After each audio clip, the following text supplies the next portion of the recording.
Assalamualaikum warahmatullahi wabarakatuh. Selamat datang di channel Muhammad Samsudin. Di kesempatan kali ini, saya akan bercerita arwah jenazah yang hilang. Sebelum masuk ke ceritanya, jangan lupa subscribe dulu ke channel ini. Selamat mendengarkan. Arumi berpamitan pada Irma karena akan berangkat lebih awal setelah menyajikan sarapan di meja makan. Rifka ikut dengan Arumi pagi itu seperti yang sudah mereka rencanakan. Arumi membonceng Rifka dan melaju dengan sepedanya ke arah Jalan Sadewa. Mereka benar-benar ingin menuju ke rumah almarhum Pak Joko untuk mencari tahu soal arah kulon dari rumah tersebut. Saat mereka berdua hampir sampai di dekat rumah almarhum Pak Joko, mereka sama-sama melihat bahwa Aryo dan Hendi tampak sudah berada lebih dulu di sana. Mereka tampaknya sama-sama mencoba mencari tahu arah kulon yang dimaksud oleh arwah Pak Joko semalam. "Hendi, Mas Aryo, kalian ngapain pagi-pagi buta? Sudah ada di sini," tegur Arumi yang baru saja turun dari sepedanya bersama Rifka. Kedua pria itu menoleh dengan kompak saat mendengar teguran tersebut. Keduanya saling menatap satu sama lain sebelum membahas teguran Arumi pagi itu. "Kamu sendiri ngapain pagi-pagi buta begini ke rumah almarhum Pak Joko?" Aryo bertanya balik pada Arumi.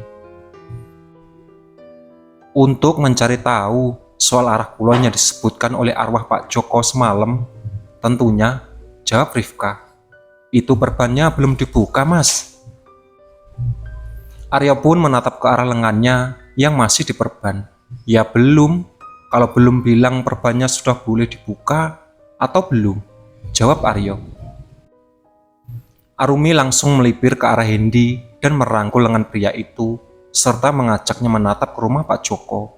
Kedua insan itu jelas tahu apa maksud Aryo menjawab seperti itu atas pertanyaan yang Rifka ajukan.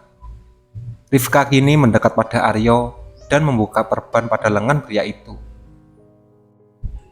"Mari kita pikirin saja kemana arah kulon jika ada rumah almarhum Pak Joko," bisik Arumi. Aku juga nggak mau ngelihat romantisnya akibat modusnya, Aryo, pagi ini terhadap Rifka," balas Hendi ikut berbisik. "Kalian lagi ngomongin apa?" tanya Rifka yang mendengar Arumi dan Hendi berbisik-bisik. "Di situ tempatnya almarhum Pak Joko, hampir dimandikan sebelum jenazah hilang," tunjuk Hendi berusaha mengalihkan perhatian. Arumi menatap ke arah Hendi, tunjuk saat itu. Terus?" tanyanya.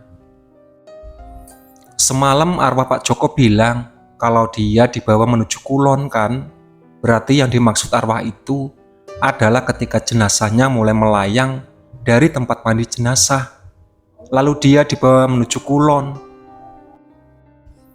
Arah kulon kalau dari tempat mandi jenazah itu adalah menuju ke belakang sana, menuju ke jalan yang searah dengan rumah Junaidi."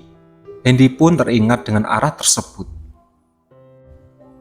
Searah dengan jalan menuju rumahnya Junaidi, berarti semua jenazah warga desa yang hilang dibawa oleh yang tidak terlihat menuju kulon, duga Arumi. "Kenapa kamu bisa langsung menyimpulkan begitu?" tanya Hendi. "Karena saat aku bertemu arwah Ninis di kebun kosong milik Mbah Sarjo, dia mengatakan bahwa ada yang mencuri aku sambil menunjuk ke arah kulon. Arwah Ibu Narsi juga terlihat ke arah kulon waktu pertama kali aku didatangi arwah saat pulang ke sini. Duh, andai aku lebih tahu awal, mungkin akan kutanyakan juga pada arwah Mbak Arnis yang muncul di pohon mangga itu," sesal Arumi. Aryo langsung meringis saat mendengar Arumi sedang menyesali sesuatu. "Kamu itu aneh, Rumi. Kok bisa-bisanya kamu berandai-andai untuk menanyakan persoalan arwah itu pada arwah lain?" ujar Aryo. Aku sering bertanya-tanya sama arwah kalau nggak sengaja ketemu. Memangnya ada yang aneh dengan hal itu? Kan cuma tanya, bukan ngajak main atau ngajak pulang bersama. Rifka mengatakan dengan enteng. Lawan itu, ayo lawan, saran Hendy kepada Aryo. Aryo pun langsung memilih diam dan tidak mau mengatakan apa-apa lagi. Arumi berusaha sekuat tenaga menahan tawanya agar tidak meledek pagi itu. Ya sudah, sekarang kita kan sudah sama-sama tahu soal arah kulon yang dimaksud oleh arwah Pak Joko. Segeralah kamu pergi ke ruko, Nomi. Nanti kamu terlambat pagi kerja, saran Rifka. Ayo, aku antar kamu dulu sebelum aku pergi ke gudang, ajak Hendy. Lah, terus sepedaku gimana, Hen? Tanya Arumi bingung. Biar aku yang bawa pulang. Sini, berikan sepedanya, saut Rifka. Arumi pun segera menyerahkan sepedanya pada Rifka, lalu segera naik ke motor milik Hendy dan diantar pergi ke ruko oleh pria itu. Kini yang tersisa di tempat itu hanyalah Aryo dan Rifka yang sama-sama membawa sepeda. Kamu langsung pulang ke rumah Budi, Irma? Tanya Aryo. Awalnya aku berniat begitu, Mas. Soalnya aku kan belum tahu jalan di desa ini sama sekali. Jawab Rifka. Ayo, ikut aku saja.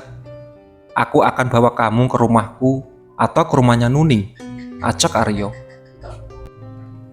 Apa nggak ngerepotin ya kalau aku ikut ke rumah Mas Aryo atau ke rumah Nuning? Rifka agak ragu.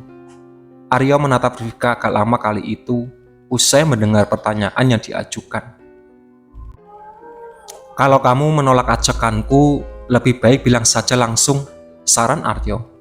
Ayo, aku akan antar kamu ke rumah Budi Irma.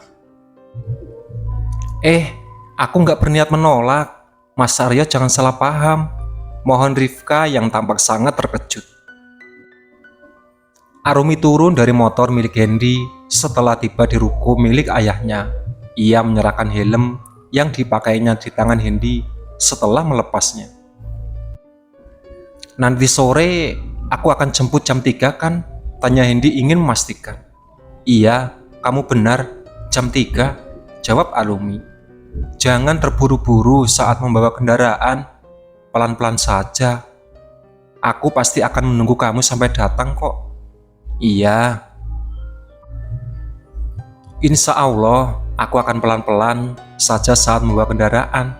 Oh iya, soal Rifka, semalam kamu langsung memberitahu kalau dia tuh kirim pesan pada Aryo kan? Aku langsung meminta Rifka untuk bilang sendiri pada Mas Aryo setelah memperlihatkan belasan Mas Aryo kepada kamu. Dia mengirim pesan langsung pada saat itu juga. Alhamdulillah, bagus deh kalau begitu. Aku takut Aryo berpikir kalau aku nggak menyampaikan apa yang dia mau pada yang dituju. Padahal aku kan nggak punya nomornya Rifka, cuma kamu yang punya. Kalau dia sampai salah sangka, bisa lain urusannya. Jelas Hendy. Kalau Mas Aryo salah sangka sama kamu, ngapain coba dia mau pergi sama-sama dengan kamu ke rumahnya almarhum Pak Joko? Arumi tertawa pelan. Aryo sudah lebih dulu ada di sana saat aku datang. Rumi, dia nggak pergi sama-sama aku sejak awal. Hendy mengatakan apa yang sebenarnya. Arumi pun seketika langsung berhenti tertawa sambil menatap Hendy dengan penuh rasa heran.